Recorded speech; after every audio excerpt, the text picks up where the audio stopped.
Donc nous allons voir dans cette vidéo les principaux référentiels utilisés en physique-chimie. Ils sont au nombre de 3 et ils pourront être utilisés pour un très grand nombre de descriptions de mouvements.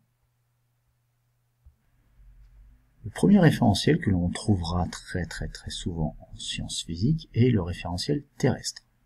Le référentiel terrestre est un référentiel qui va avoir comme objet de référence un objet se trouvant à la surface de la Terre. En comparant cet objet au système, on pourra décrire facilement le mouvement du système. À ce système, on va lui associer un repère orthonormé, c'est-à-dire dont les axes vont faire un angle de 90 degrés entre eux. Très souvent, ces axes, 2 seront horizontaux et un troisième sera vertical. On utilisera très souvent ce repère pour les mouvements à proximité de la surface du sol. Donc bien sûr, sur la surface du sol, mais aussi dans les airs à quelques kilomètres du sol.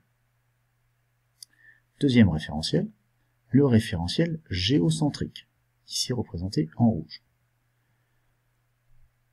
Ce référentiel a pour objet de référence le centre de la Terre.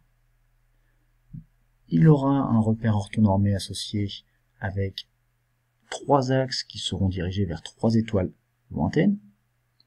Les caractéristiques au final des axes seront qu'il y a 90 degrés entre chaque axe. Et ce repère sera très souvent utilisé pour les mouvements des objets qui sont en rotation autour de la Terre, c'est-à-dire des satellites. Et enfin, dernier référentiel, le référentiel héliocentrique, qui a pour objet de référence le centre du Soleil.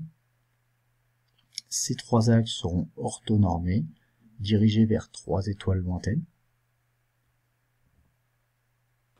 Et l'utilisation principale de ce repère sera l'étude des mouvements des objets qui sont en rotation autour du Soleil, c'est-à-dire les planètes par exemple, ou les comètes.